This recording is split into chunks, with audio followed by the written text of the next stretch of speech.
کہ محنت سے اٹھا ہوں، محنت کا درد جانتا ہوں، میں آسماں سے زیادہ زمیں کی قدر جانتا ہوں۔ لچیلا پیڑ تھا جو جھیل گیا آندھیا، لچیلا پیڑ تھا جو جھیل گیا آندھیا، میں مغرور درختوں کا حشر جانتا ہوں۔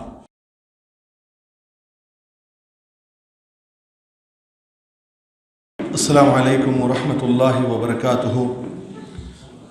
کافی لوگوں نے کافی وقت لے لیا، میرے لیے صرف 2 منٹ بچے ہیں۔ حضرت مولانا رحمۃ اللہ علیہ میرے براہ راست استاذ تو نہیں تھے، لیکن ہمارے اساتذہ کے ساتھی تھے، تو ہمارے چچیرے استاذ ہی تھے مولانا۔ اس کے علاوہ ابا کے ساتھ مولانا کے بڑے گہرے تعلقات تھے اور کافی ہنسی مذاق کے تعلقات تھے، اور جب بھی آتے تھے دونوں مل کے خوب گپ شپ لڑاتے تھے۔ مولانا رحمۃ اللہ علیہ سے ہم نے ایسے کتابوں کے ذریعے کلاس میں بیٹھ کے تو کبھی موقع نہیں ملا، لیکن مولانا سے میں نے 2 چیزیں سیکھی ہے۔ ایک تو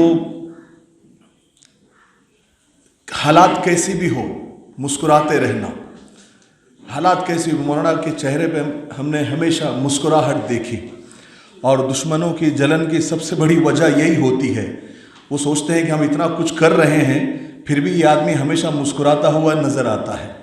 تو مولانا کا ایک مزاج تھا کہ بے وقت بے وجہ بے مقصد مسکرا دیتا ہوں، آدھے دشمنوں کو تو یوں ہی جلا دیتا ہوں۔ تو مولانا کا یہ مزاج تھا ماشاءاللہ۔ اور دوسری چیز جو سیکھی ہے وہ خاکساری، جو مولانا کے اندر جو تواضع تھی وہ مجھے بہت کم لوگوں میں دکھائی دیتی تھی۔ یعنی حالانکہ وہ ہمارے ابا کے دوستوں میں سے تھے اور بڑے استاذوں میں تھے، بڑے آدمی تھے، لیکن جب بھی مجھ سے بھی ملتے تھے تو یہ احساس نہیں ہونے دیتے تھے کہ تو چھوٹا ہے اور میں بڑا ہوں، اتنی ان کے اندر خاکساری تھی۔ تو مولانا تھے ہی ایسی شخصیت کہ جو اعلیٰ ظرف ہوتے ہیں وہ ہمیشہ جھک کے چلتے ہیں، جو اعلیٰ ظرف ہوتے ہیں وہ ہمیشہ جھک کے چلتے ہیں کہ سرائی جھک کر ہی بھرا کرتی ہے پیمانہ۔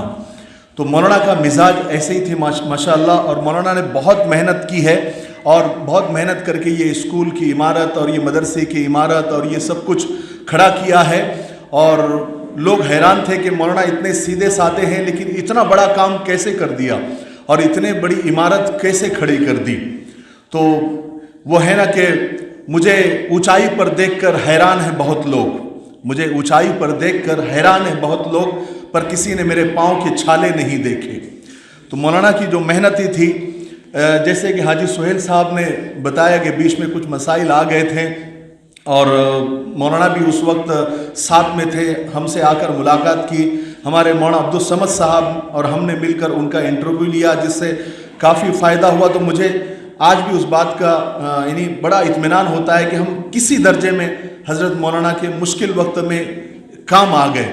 تو یہ بہت ہمارے لیے خوشی کی بات ہے، اور یہاں کے جو ٹرسٹی ہیں ماشاءاللہ انہوں نے اس بات کو ابھی تک یاد رکھا، یہ بھی بہت بڑی بات ہے۔ بہرحال بہت محنت کی ہے مولانا نے، اور بہت محنت کے بعد یہ ادارہ کھڑا کیا ہے۔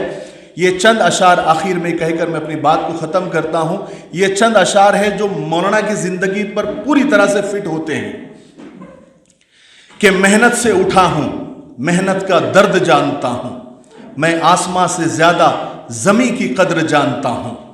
مولانا کو خاکساری بہت تھی۔ لچیلا پیڑ تھا جو جھیل گیا آندھیا، لچیلا پیڑ تھا جو جھیل گیا آندھیا، میں مغرور درختوں کا حشر جانتا ہوں۔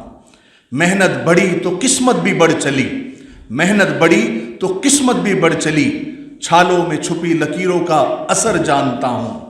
بڑا بننا آسان نہیں ہوتا، چھوٹے سے بڑا بننا آسان نہیں ہوتا، زندگی میں کتنا ضروری ہے صبر جانتا ہوں۔ زندگی میں بہت کچھ پایا پر اپنا کچھ نہیں مانا، زندگی میں بہت کچھ پایا پر اپنا کچھ نہیں مانا، کیونکہ میرا آخری ٹھکانہ مٹی کا گھر ہے جانتا ہوں۔ آخر میں دعا کرتا ہوں کہ مولانا کی اللہ تبارک و تعالیٰ کروٹ کروٹ مغفرت فرمائے، اور مولانا کو اللہ تعالیٰ جنت الفردوس میں اعلیٰ مقام عطا فرمائے۔ اور مولانا کی زندگی ہی ایسی تھی، اور مولانا ہمیشہ خوش رہا کرتے تھے. مولانا کئی بار اپنی زندگی میں یعنی اتار چڑھاؤ زندگی میں آئے لیکن وہ ہمیشہ ڈٹے رہے. مولانا کی ہی جو نقش قدم پر ہم سب کو چلنے کی ضرورت ہے. انشاءاللہ بہت موٹیویشن ملے گا. السلام علیکم.